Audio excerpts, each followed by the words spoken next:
This is the largest gathering of people which has ever taken place on Earth at any time in history. It's the Kumbh Mela, India's biggest religious festival. By tonight, 15 or maybe 20 million people will be here to bathe at the confluence of the sacred rivers Jamuna and Ganges. Here in this greatest of all pilgrimage places, the ashes of Gandhi and Nehru, the architects of modern India, were strewn on the waters.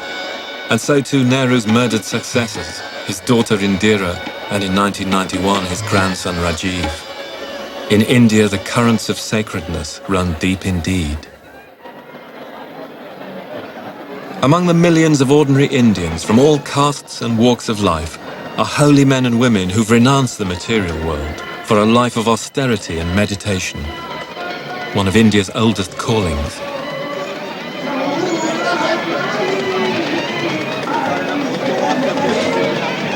Here too are followers of the world's oldest living god, the creator and destroyer, the man-woman, the great yogi, Shiva himself.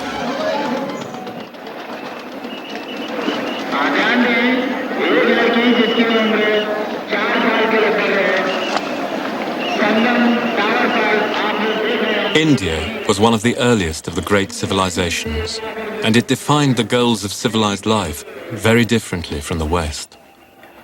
The West raised individualism, materialism, rationality, masculinity as its ideals.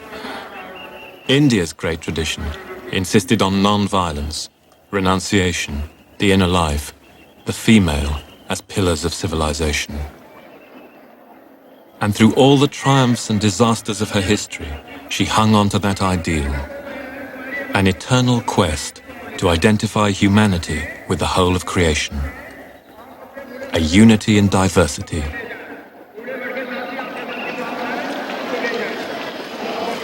As our troubled century draws to its close, a deeper understanding of the achievements of other civilizations has become a necessity.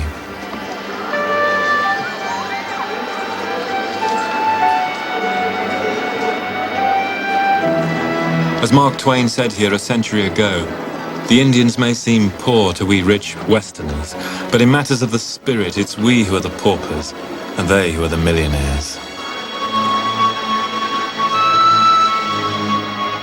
History is full of empires of the sword, but India alone created an empire of the spirit.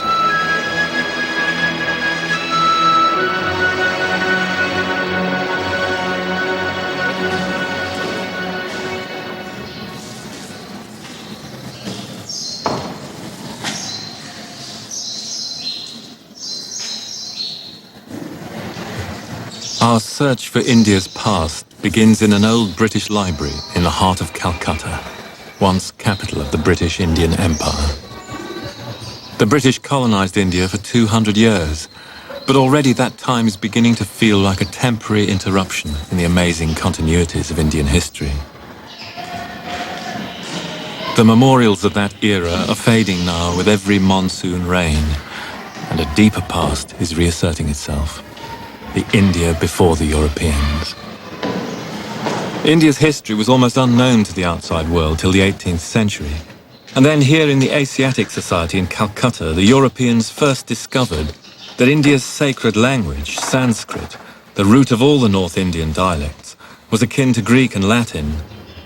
The oldest living language, it had entered India in the 2nd millennium BC with Aryan invaders. And the earliest and most revered Sanskrit literature comes from that time. Of all the great collection of Sanskrit sacred texts, known collectively as the Vedas, the oldest is the Rig Veda. It comprises about 1,000 archaic chants and hymns, older even than Homer's Iliad and Odyssey, preserved over an immense period of time by oral transmission. This is the oldest surviving written text of the Rig Veda, and it dates only from the 14th century AD. But the first hymns in this collection could have been composed as early as 2000 BC. The tale they tell seems to be one of the migration of groups of Sanskrit-speaking peoples who called themselves Aryans, literally the noble ones, a migration into northern India. It suggests that they found there, when they arrived, a civilization which was already thriving, with cities and towns and forts, rich in cattle and treasure, with a dark-skinned population who contrasted with the light-complexioned northerners, the Aryans. The Rig Veda implies a long period of interaction between the two cultures, but it also certainly suggests that in places the Aryans destroyed the towns and cities of the native population, subdued them, and carved up their land for settlement. The location of these contacts and battles is made quite clear in the poems. It's that historical battleground extending from the Kabul River in Afghanistan, through the Khyber Pass, down into what is now Pakistan, and into the Punjab.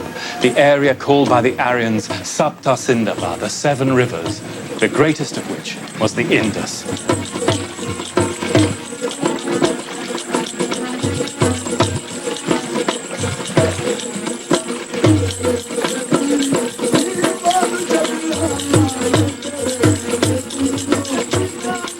From the very beginning, rivers were sacred to Indian culture, literally the source of life. And the first Indian cities grew up on the rich alluvial soil left by the annual flooding of the Indus.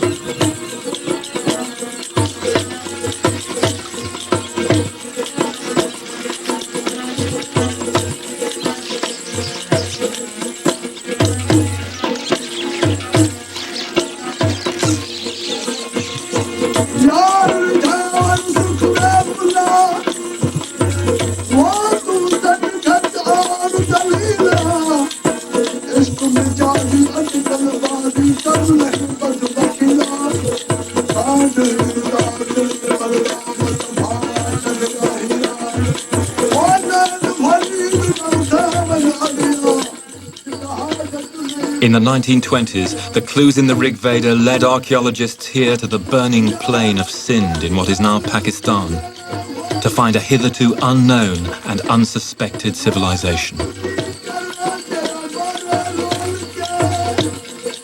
A forgotten empire which had traded with Babylon and Ur of the Chaldees. During Egypt's Pyramid Age, Mohenjo-Daro had been the biggest city on Earth and center of the most widespread civilization.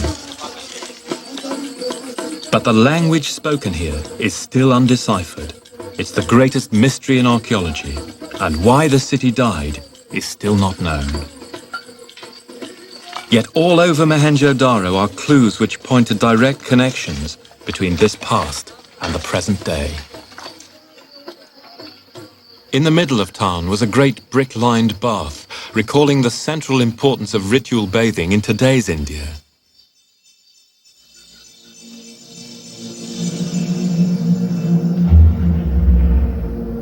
Here perhaps was a priest or guru, eyes narrowed in meditation. On merchant seals were sacred trees and animals, still characteristic of India today.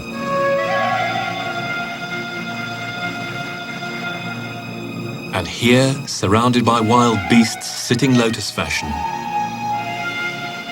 the ancestor of the great yogi Shiva himself, the oldest god in the world.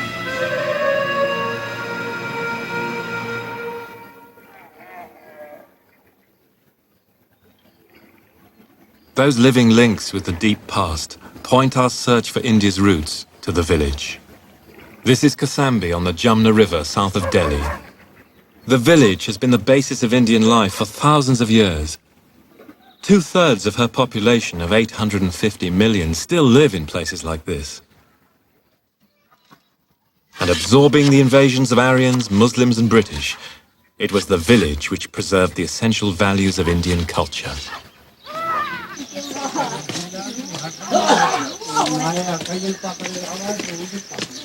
The key to those values is the deep-rooted belief that all life is sacred. In the overfed and secular West, the idea of the sacred cow may be meaningless. But here, for poor people, it pulls loads, gives milk, butter, fuel, manure. And to kill it is literally sacrilege. The basic beliefs of Hinduism reinforce this idea of the connectedness of life. At a village shrine, one of the highest priestly caste offers a libation and a Sanskrit prayer. This black stone icon, descended from the phallic stones of Mohenjo-Daro, is the mark of the god Shiva, a symbol of the life force.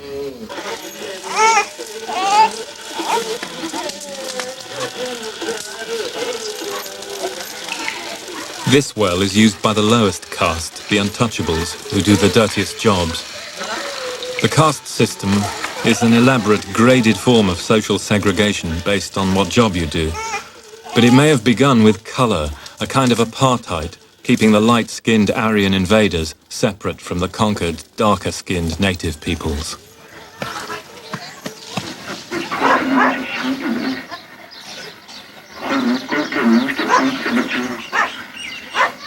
In the first millennium BC, the fusion of the Aryan newcomers and the elder culture bore fruit in some of the greatest spiritual works of humanity. And amazingly, these ancient poems are still the most popular diet for mass audiences in India today. Especially the Mahabharata.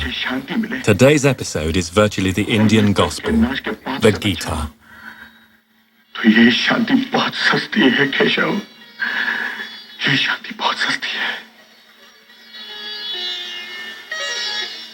कुतस्त्वा कश्मलमिदं विषमे समुपस्थितम् अनार्यजुष्टम स्वर्गम कीर्तिकरम Arjun. It is obsession with the senses and the material life, says the divine Krishna, which is the ruin of reason and will destroy humanity itself. और धर्म रक्षा और विजय की आस लिए तुम्हारी ओर देख रहा है. इस संकट की घड़ी में तुमने कायरता के इन हीन भावों को अपने हृदय में आने कैसे दिया? मत परचेस करना. In the age of the Mahabharata, Kausambi had been a great city with many legends. अगर परचेस भी करना, खरीदना भी, तो उसमें सवारी नहीं करना. If you purchase the horse, then never ride on them. And under the sacred peepal tree, the men still tell of heroes and horse sacrifice, and ashes which still rise up when the Jamna floods. Varna, ashes and yes, everything yes. comes up Yes, yes, in the water. Yes, in water. It's still this Yes, happens yes. today. I stay. You have seen. I see. They see. Wow, They see. They see. amazing. Many people. In their world, the ancient mythologies are still a source of enlightenment, held tenaciously in the face of a pervasive tide of westernization. Tomorrow is a holiday, the annual festival of Shiva, Shivaratri. And tonight the village band plays for the low castes.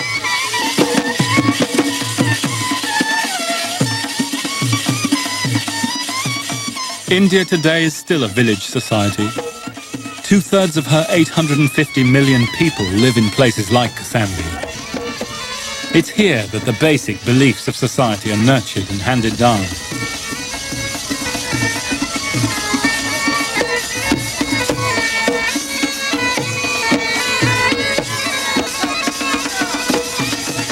The booming middle-class culture of Bombay and Delhi may now be eroding this unity. But at the end of the 20th century, the village was still the basis of India.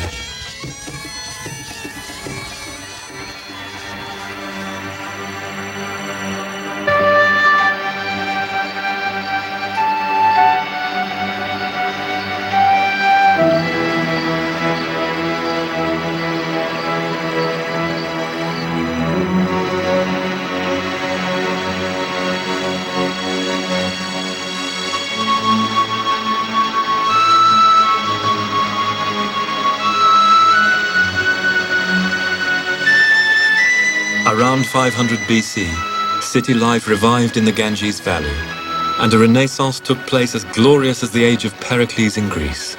At its center was Benares.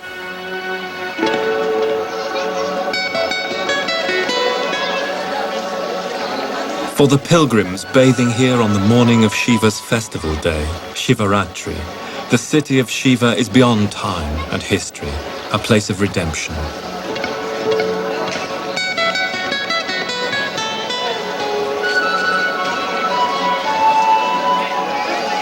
Every pious Hindu hopes to come here once in a lifetime to bathe in Mother Ganges.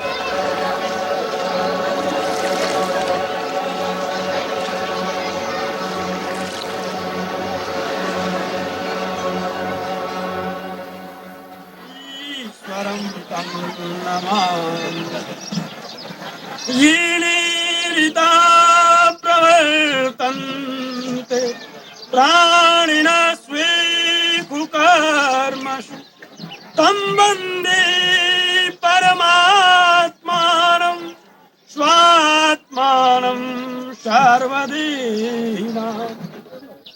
the riverbank, pilgrim guides tell of the deeds of Shiva on earth to religious tourists from all over India.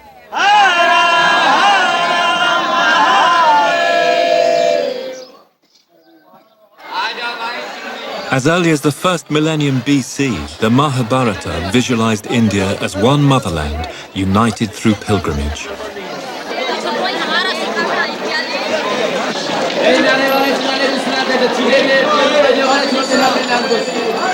And this vast and continuous recirculation of money, people and ideas is what has given India the unity which it never had in politics until the British came. So you've been to Bajnath. Bajnath you have been.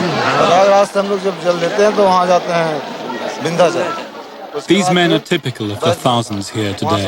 Poor agricultural laborers from a village near Kasambi. In the last few days, they've traveled by bus a 2,000-mile round trip, visiting shrines high up into the Himalayas. They've spent their entire savings for the year. We do it, they say simply, because our ancestors did it.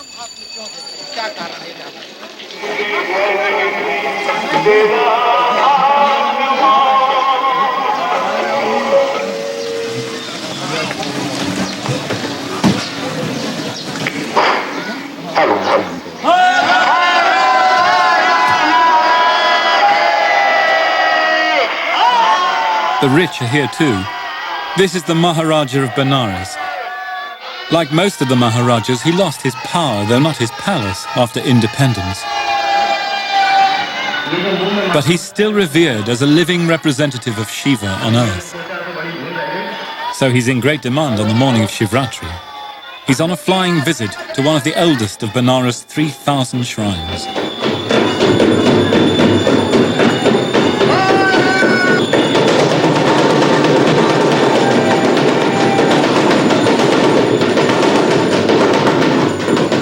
In the modern world, and especially in the Western world, it's customary to view monotheism as a higher form of religion than polytheism, and to think that worshipping one god is more advanced than worshipping many.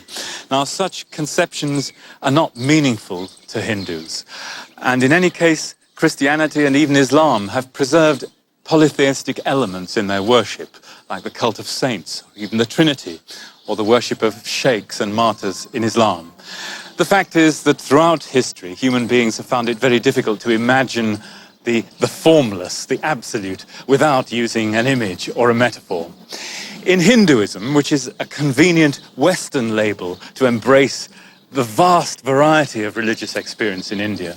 In Hinduism, you have on the one hand animist beliefs such as the worship of trees or snakes, or even, one might add, the worship of rivers. And on the other hand, the most abstract conception of deity ever devised in any human civilization, but all conditioned by the individual history and genius of India.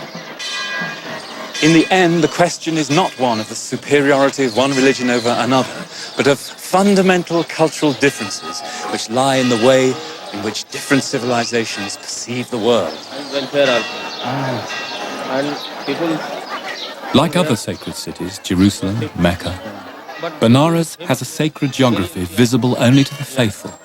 But you can hire a guide, like Gyan Pandey, whose family have run temples here since the 17th century. Which are the important shrines on Vishwanath Lane? There are Ganesh shrines, are there? The ritual map of the city is a series of concentric circles of small shrines. All around are guardian deities, which the Hindus create with staggering multiplicity. Knowledge and welfare. And Ganesh is very, very popular with Indian people. Yes. I have seen him in offices in Bombay. They have Ganesh. Everywhere. Yeah. This is for good luck for every enterprise. Luck, yes.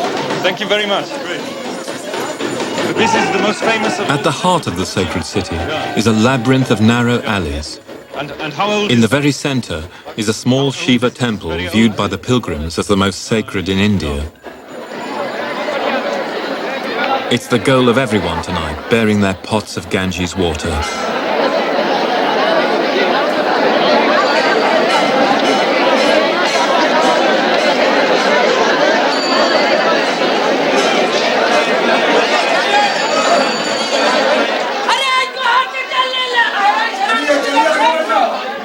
In the inner sanctum, the simple black stone is submerged with offerings of milk and flowers.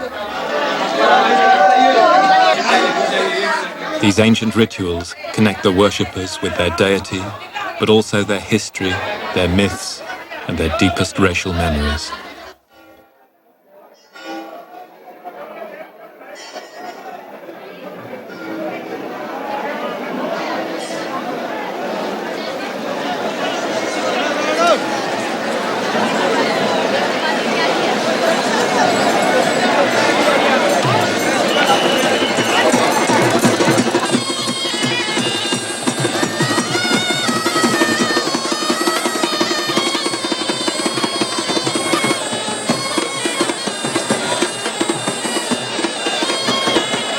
Western civilization saw one God who stood outside his creation.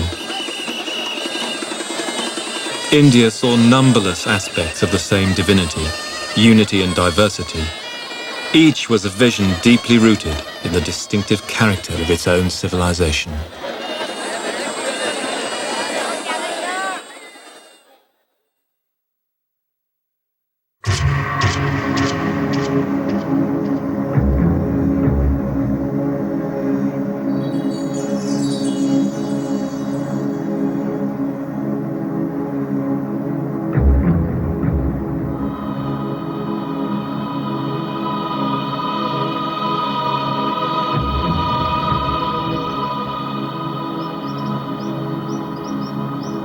Four miles away from the gaudy tumult of Benares, in about 500 BC, a young Indian prince preached a sermon which would change the world.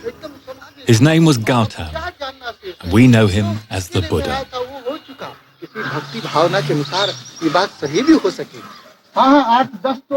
I have reached the conviction, he said, that human suffering must be comprehended. The Buddha's answer to the perennial question was simple and typically Indian. It is attachment to the senses and to material desires, he said, which is the root of all human unhappiness. Get rid of those desires and you'll find the path to salvation. The period of the Buddha's lifetime, from the 6th to the 5th century BC, has been called the Axis Age, because so many of the great thinkers in world history were alive at the same time. The Buddha and Mahavira in India, Pythagoras and the early Greek philosophers, the greatest of the Old Testament prophets like Isaiah, Confucius, Lao Tzu and the Taoists in China, and even some have thought Zoroaster in Persia. It's extraordinary to think that many of those people could actually have met each other. It suggests that the ancient world, which had emerged from the first civilizations of Iraq and Egypt, China and India, was undergoing a crisis of spirit, but also a crisis of opportunity. Fundamental questions were being asked about the nature of God, about the meaningfulness of life on earth, and about the basis of the authority for kings and states. And at the heart of that, the question which still plagues governments even today in the United States and the Soviet Union. How do you persuade your citizens to act as moral beings? How do you persuade them to be good? The different ways in which those civilizations attempted to come to terms with these questions still shape them and us today. The Near East took the path of monotheism, which would become central to the ideology of the West as well as Islam. China, the Confucian conception of the individual, the family, and the state in a perfectible moral order on earth. Whereas in India, the great tradition asserted that this earthly material life is simply illusion, and that true enlightenment can only come by forsaking it, the absolute opposite of the Western ideology.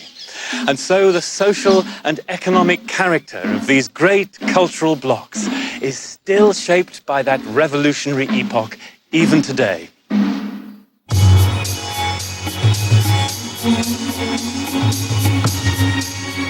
The Khyber Pass on the northwest frontier, a battleground for millennia. Here the Aryans had entered India, the first great wave of invaders. And in 326 BC, Alexander the Great's armies poured across the Khyber into India, the first great clash between East and West. But only decades later, an Indian Buddhist emperor set up inscriptions here in the Khyber, recording the first attempt to impose a political unity on India.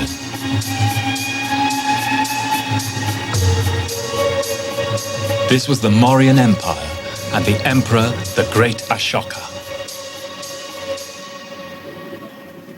Ashoka's inscriptions record his diplomacy with the Greeks of Egypt, Syria, and Macedonia. And from this time comes the first Western account of India from a Greek ambassador. Arriving at the Mauryan capital at Patna on the Ganges, the Greeks were stunned to find the largest city of the ancient world, bigger than Rome at its height.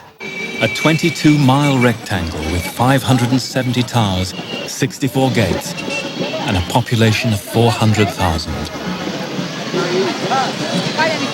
They were surprised too to find that unlike Greece, India was not a slave-based society, though the regimented government was a far cry from the genial anarchy of today's Patna.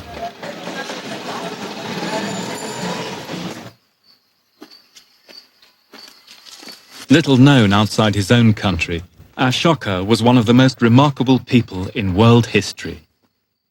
His story can be pieced together in his own words from inscriptions on stone columns, like this one at Kosambi, still today an object of veneration for Buddhist pilgrims.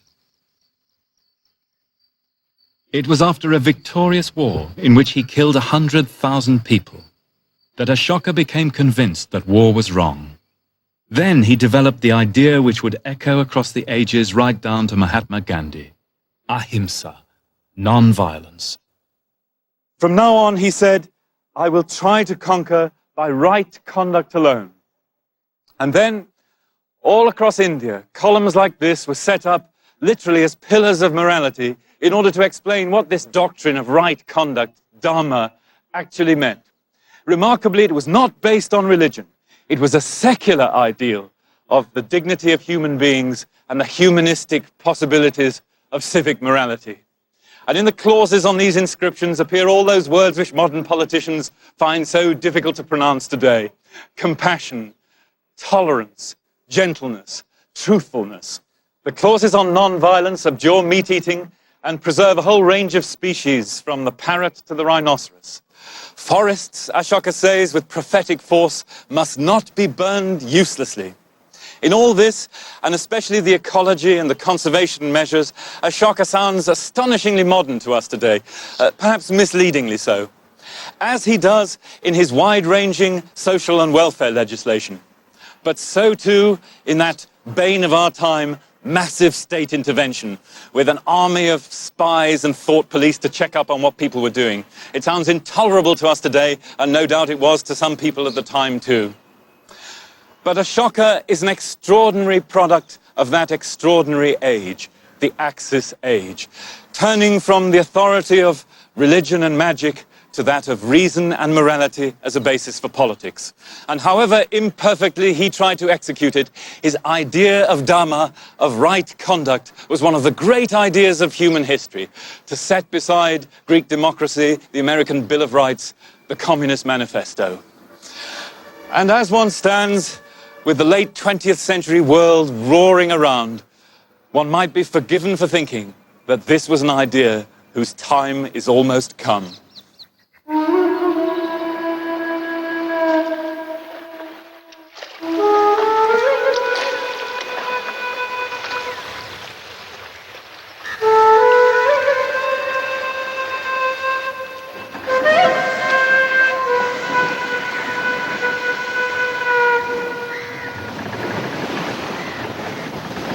Ashoka's ideals had responded to a deep current in Indian culture. Here in the southwest, Kerala has long been a cosmopolitan place, Chinese fishing nets lining its lagoons.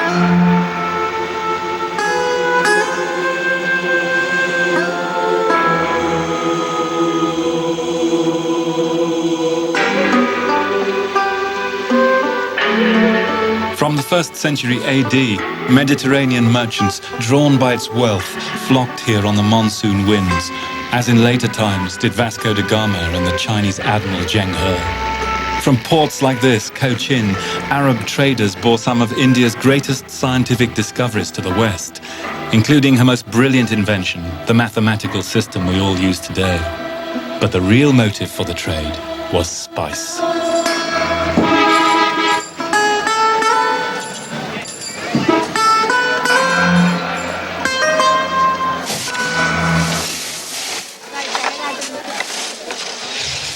Here in Cochin, for centuries, foreign merchants bought the famed spices of the Malabar coast, especially pepper and ginger, which are both words from South India. Such contacts helped breed an outward-looking and tolerant society, as it still is.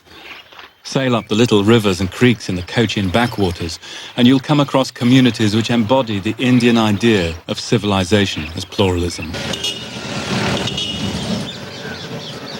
Tradition says the Jews came to this village from Iraq in the 6th century BC. Theirs must be one of the oldest and loveliest synagogues in the world.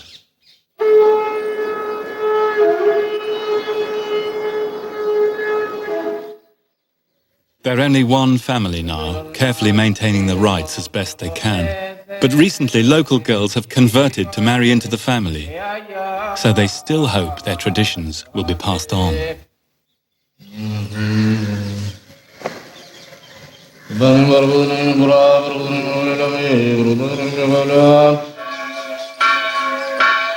The Syrian Christians claim their church was founded by the Apostle Thomas himself.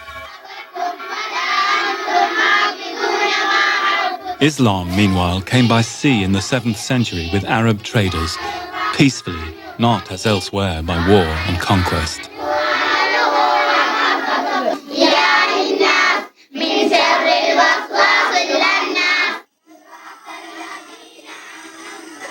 So here today in Chendamangalam, Hindu, Christian, Muslim and Jew live side by side.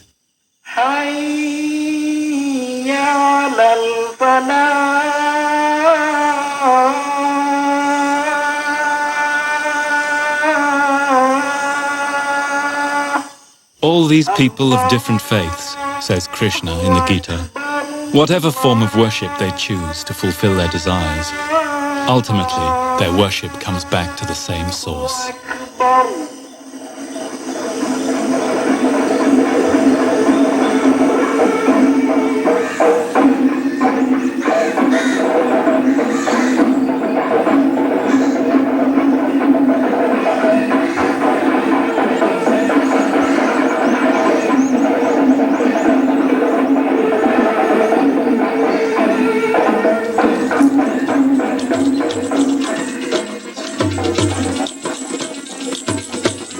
In the north, the impact of Islam was very different.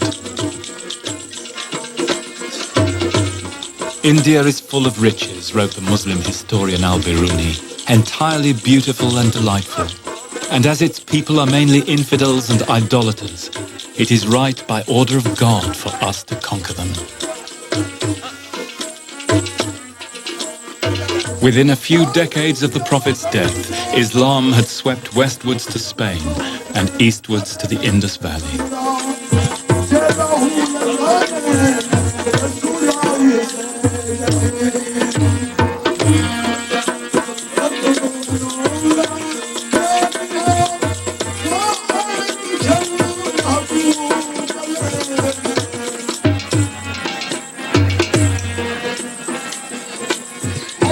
Eventually, Muslim attacks shattered the old Hindu kingdoms of the north.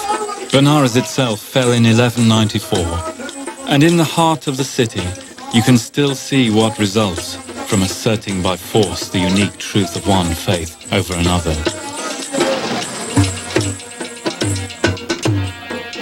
Mosques built out of the ruins of Hindu temples, smashed Hindu walls sticking out of the back of a Muslim prayer hall. Religion itself is outraged, said Mahatma Gandhi, when outrage is done in its name.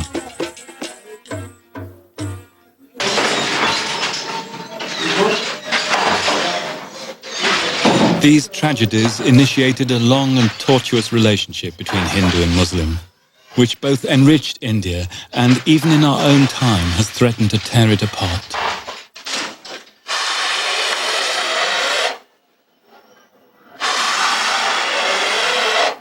In Benares, the Muslims became the mainstay of the city's economy. The thousands of silk weavers like Subhan Ali and his sons, with their tiny shops and handlooms, are all Muslim. It was here in the 15th century that the poor weaver Kabir preached the brotherhood of Hindu and Muslim. But in 1991, a rising tide of Hindu fundamentalism saw their looms smashed, saris burned, and livelihoods ruined, as India's ideal of unity and diversity went through a new ordeal of fire.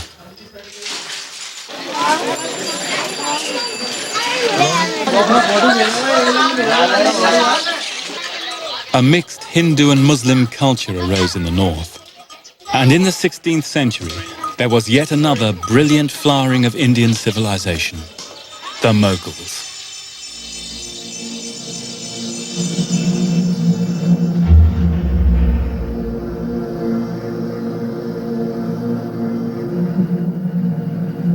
The Mughal Empire created an art and architecture which still defines our popular image of India today, in its flamboyant mixture of Hindu, Persian, and Muslim.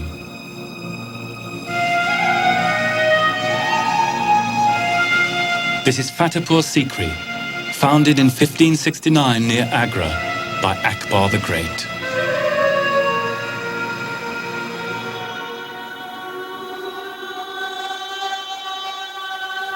Akbar commissioned a great translation of the Mahabharata into Persian, along with these exquisite paintings.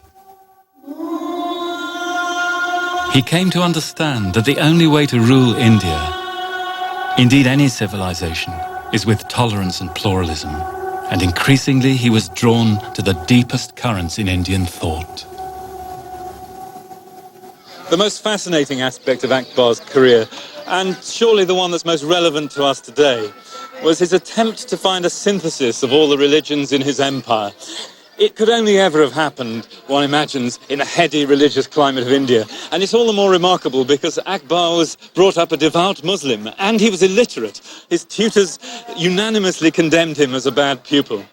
But impressed by the terrible evils which are unleashed by religious intolerance, and perhaps motivated by political considerations, Akbar summoned holy men from the Hindus and the Jains, the Christians and the Jews, the Zoroastrians, even Mandeans from Persia, along with Sunni and Shia Muslims. And out of their discussions, he attempted to formulate a simple belief in God, a doctrine of right conduct which strangely echoes Ashoka, even though Akbar knew nothing of him, and nor, it seems, of Buddhism.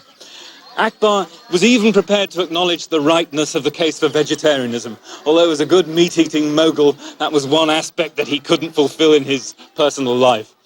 One of his friends at court said that Akbar had the one quality which makes a ruler truly great, namely the capacity to meet people of whatever rank or whatever religion with the same eye of favor. His tolerance would be remarkable even today, I think. But in the 16th century, Western Europe, for example, was torn apart by religious wars, with unspeakable cruelties being done to people in the name of God. Akbar's noble ideals were, of course, doomed to failure. But his insight into the Indian predicament was not lost on Pandit Nehru in the 1940s, nor on Mahatma Gandhi, who insisted that all religions are true. Here in Fatehpur Sikri, at the Gate of Victory, this great son of a great Muslim dynasty left us this epitaph. Jesus, peace be on him, said this: "The world is a bridge, cross it, but build no house upon it. The world endures for but an hour, spend it in devotion, the rest is unseen."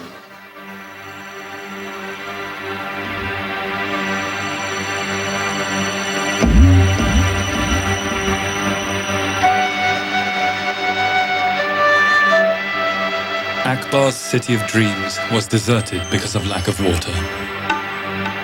Today, Fatehpur Sikri lies high and dry on its ridge near Agra.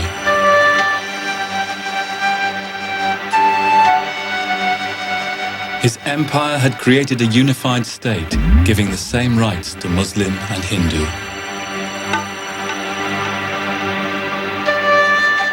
An empire of the sword had succumbed to the empire of the spirit.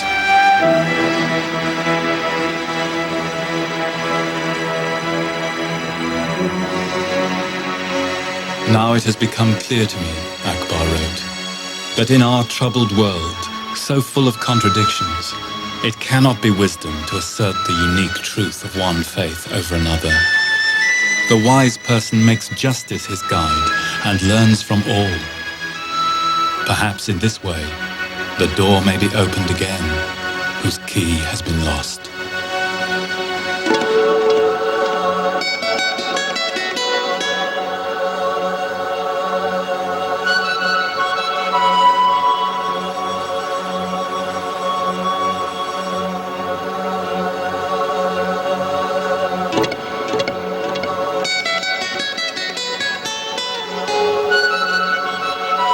In the far south of India, a verdant and fecund land of temples, the Tamils escaped the full Muslim impact, and here the ancient Hindu vision of unity survived.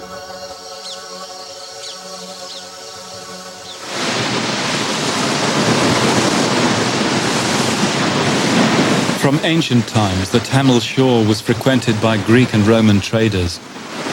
Here, said their poets, beautiful great ships of the Greeks bearing gold came splashing on the white foam to return laden with spices.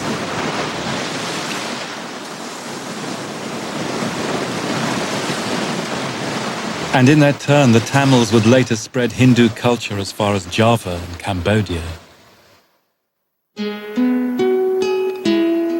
The Tamils left brilliant legacies in poetry, painting and sculpture.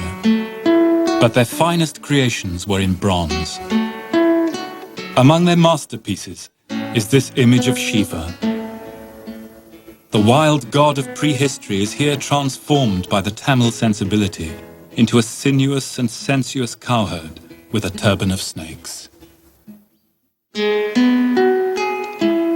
This was cast in one piece in 1011, 400 years before Donatello in Florence. There'd been nothing like it since the ancient Greeks. But perhaps the most beautiful of all Tamil bronzes is this portrayal of the dual nature of divinity, male and female, in one body.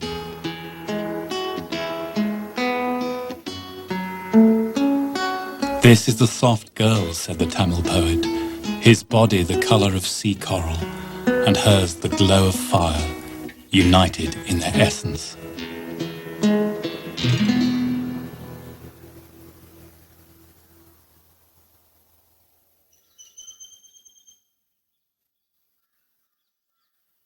The cultural centre of the Tamils from ancient Greek times was Madurai, the splendid temple with its tall towers, as their poets sang.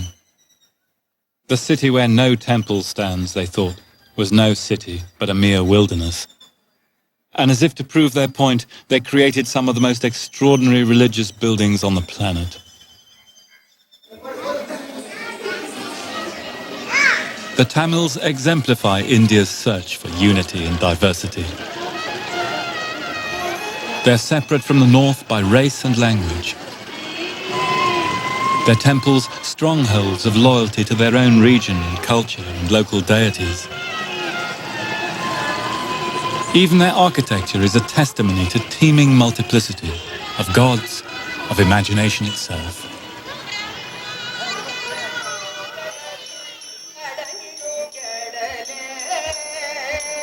And yet, Tamil culture is united to Mother India through the search for the eternal Dharma, the law of human righteousness, and the universal vision of human existence, which the great tradition of India has always sought.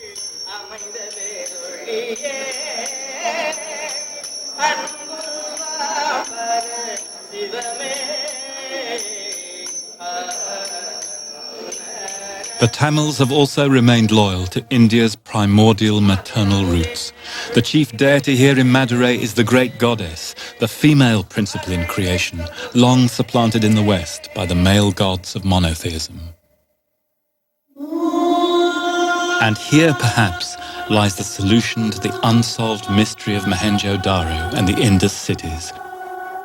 For it may be that the dark-skinned Tamils are the distant descendants of that civilization, and in their ancient rituals, at however great a distance, there is a still living connection.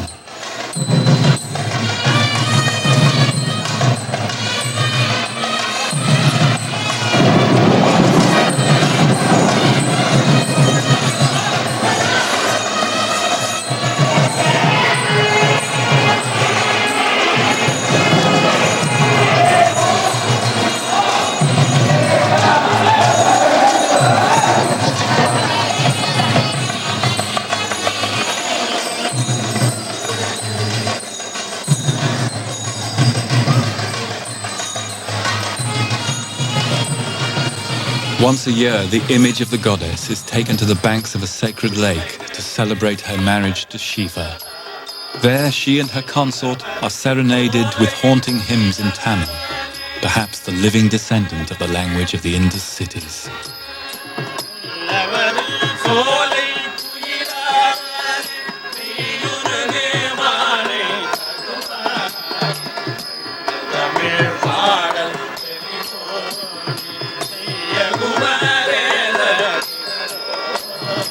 The great goddess, the Indians say, is the cause of all.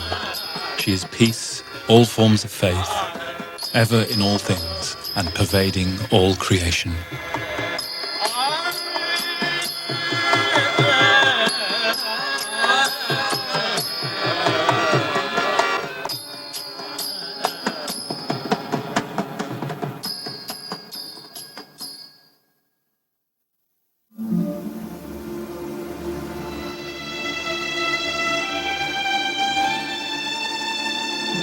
And now the last and perhaps most fateful invasion of India took place.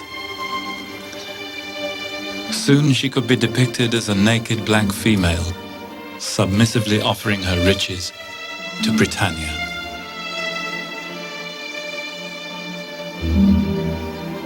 India entered the cataclysmic epoch which has left few native cultures of the world intact. The era of colonialism.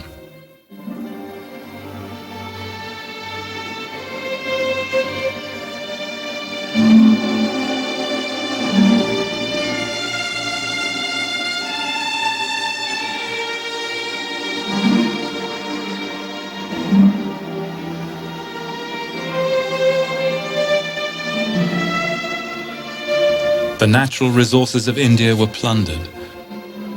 Her trees and animals, which Ashoka had protected 2,000 years before, were thoughtlessly consumed. The Indians, bearers of the world's oldest civilization, were treated like children by people who saw themselves as the superior race.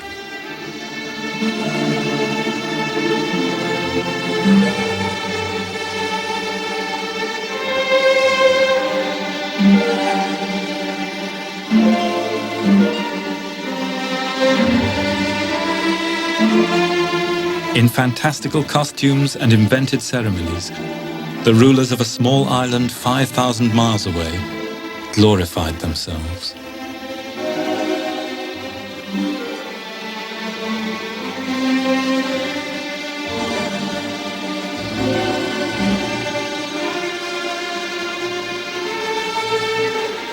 How easy it is to forget that there was an India before the British came, which is still there now they've gone. And for all the achievements of the British, their most fateful legacy was to open up India irrevocably to a wider world.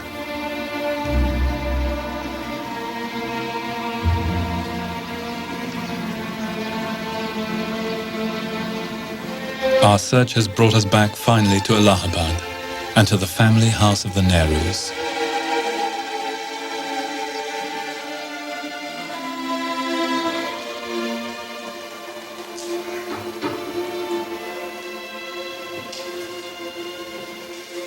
In this room, Indian democrats met to discuss what India's future path should be. Their hopes and fears have been echoed time and again in our modern world.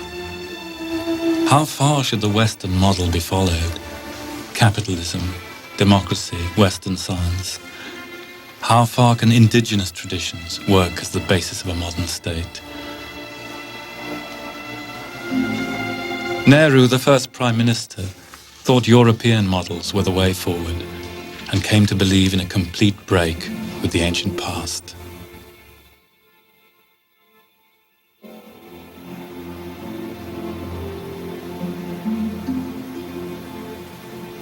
His friend Mahatma Gandhi, whose bedroom this is, had faith in India's own path, in self-cultivation, in local economies and village democracy, in Ashoka's principle of non-violence. For him, the greatest legacy any civilization has is simply itself. The modern state of India, conceived and argued over only half a century ago in this house, in fact, rests on a great tradition extending back thousands of years with an amazing cultural continuity which has reasserted itself time and time again, and which brings the ideals of the Buddha and Ashoka and Akbar converging on this house like thought lines. India has been prodigiously gifted and creative in every field of human endeavor. If we were to choose one characteristic legacy, and it would be a Western choice, then perhaps it is that India placed the spiritual quest at the center of life in the way that no other civilization did. But India also had a deep-rooted secular tradition extending back as far as the time of Ashoka. And this tradition deeply impressed Nehru and his friends as they attempted to frame a new constitution for their new secular state. They were also inspired, as we can see from the books on Nehru's shelves, by the egalitarian tradition developed in the West through the revolutions in England and America, in France and Russia, although some of those ideals were at odds with the great tradition. And both those great currents went into the modern state of India. Which way the great tradition will go in the 21st century, history cannot tell us. But it's worth recording that in the 1990s, the greatest audiences on television in India still came to watch the Gita, the most ancient and the most authentic tradition of life in India, with its assertion that moral enlightenment is the goal of every citizen in life. And here too, in the Nehru House in Allahabad, a thumbed boyhood copy of the Gita lay at Nehru's bedside from childhood to old age. So perhaps it is still true at the end of the 20th century, true for nations as well as people, that we may know our ends by our beginnings. Outside the Nehru House, the climax of the Kumbh Mela has arrived.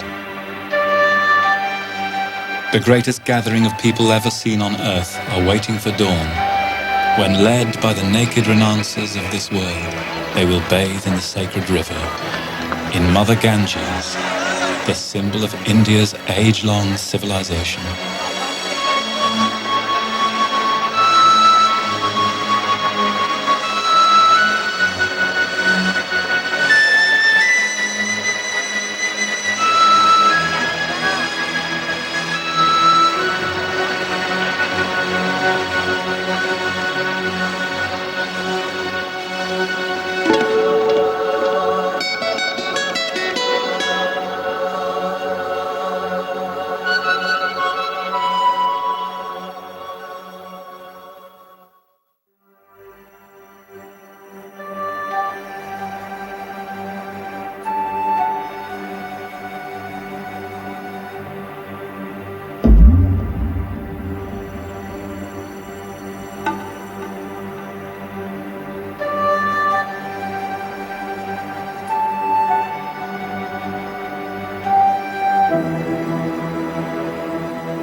This is PBS.